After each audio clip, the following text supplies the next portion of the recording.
with coverage you can count on. This is the Erie News NOWCAST.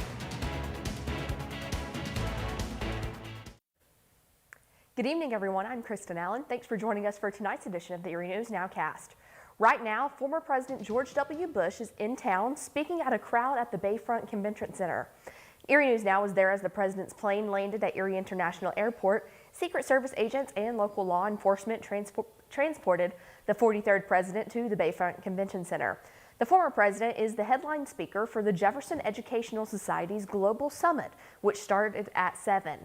The event is moderated by Erie native and C-SPAN anchor Steve Scully. We're speaking with those in attendance tonight, and we'll have reaction to the president's talk coming up tonight on Erie News Now at 11. And a horrible murder case to report tonight out of Crawford County. A mother is behind bars for allegedly poisoning and killing her adoptive 11-year-old son. Pennsylvania police say just over 2 months ago, on September 6th, Najir Deal was found dead in his bedroom in East Fairfield Township in Cochranton. Since then, there has been an ongoing investigation, and last night there was a development in the case. Deal's 62-year-old adoptive mother, Mary Deal, was arrested after a toxicology report came back which found poison in her adoptive son's system. Investigators say there are still lots of questions to be answered in this case. We had troopers there on scene yesterday and throughout the investigation. I'm sure they're still going to be gathering stuff and reviewing different types of evidence. So it is ongoing. Deal is currently charged with 1 count of criminal homicide. She's in the Crawford County Jail tonight with no bond. No preliminary hearing date has been set just yet. And 20 people from a local business have been indicted by a federal grand jury for allegedly duping the healthcare system out of millions of dollars. Hurdle and Brown Physical Therapy, its founders, and 18 employees are facing conspiracy and fraud charges. The indictment stems from warrants served back in February. The U.S. Attorney's Office says since the business opened in 2007, the defendants built insurance companies and the government out of millions through blatantly false billings in what investigators are calling a systematic and brazen fraud scheme. Now, they're accused of using unlicensed technicians to provide physical therapy and then charging patients as if performed by licensed employees.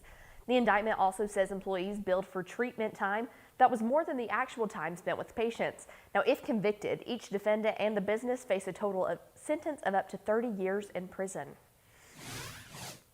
The Biden administration plans to defend its rule requiring 84 million workers to get vaccinated or undergo weekly testing.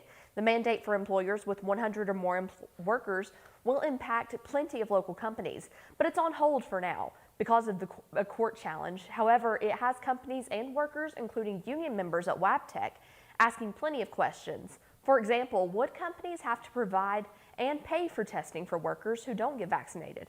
Now, if upheld, it would take effect January 4th. So the Erie Regional Chamber is advising companies to be prepared, but they recognize that this all comes at a challenging time. We have a time right now that employers are begging for workers, and if we're displacing them, of course we all want. I've never met an employer that does not want to have a safe working environment for their employees and customers. We don't want to unnecessarily complicate this to get us past the pandemic. Attorney generals in at least 26 states have challenged the vaccine mandate in 5 different U.S. appeals courts. And while children are now eligible to be vaccinated, leaders in Erie's minority community are working on plans to get children of color vaccinated.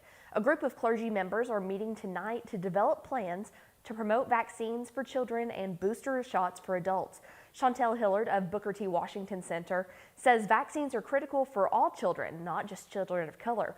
But he says making sure children of color get vaccinated is an important step toward equality.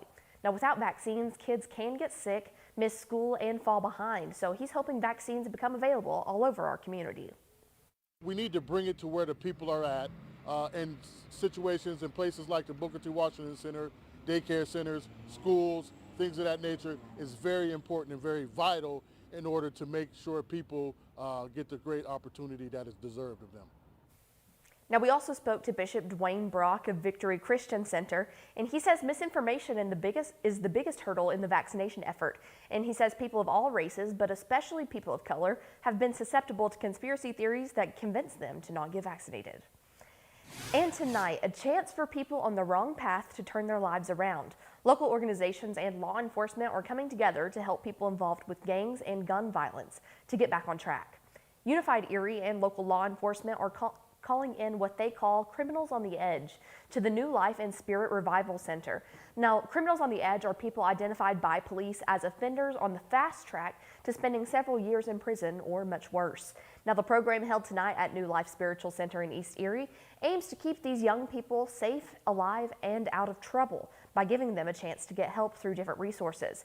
Organizers of the event say these programs have proven to be effective. We didn't have any gang or group-related homicides for the rest of 2017 or 2018. But then, unfortunately, because of the pandemic and us having to discontinue, we have seen a rise again in not only gang-related homicides, but also in shots fired and people being shot. And more to come on this program and how they help people get help tonight on Erie News Now at 10 and 11. And as Veterans Day approaches, a local company is helping out one veteran in a big way. Now this week, Angelo's Roofing started a new tradition, providing a local veteran with a brand new roof, all completely free. Chris Ziegler is the first recipient. The Marine Corps veteran's military service came to an end after he was injured during a training exercise. And like many others, the past year and a half has been financially tough. But providing Ziegler with a new roof, Angelo's helped him save nearly $15,000, lifting the financial burden he would have faced from that. Most likely I'd be in a hole trying to get the money to financially, maybe have to put a lien on the home, such things like that. Yes, it's a great help financially. Awesome thing to do for our service members here in our own community. Now, Angelo's hopes to finish the project by the end of this week and have a brand new roof for Chris Ziegler. Thanks for joining us for tonight's edition of the Erie News Nowcast. Join us for our next news at 10 p.m. on the CW and 11 p.m. on WICU and WSEE. Have a great night.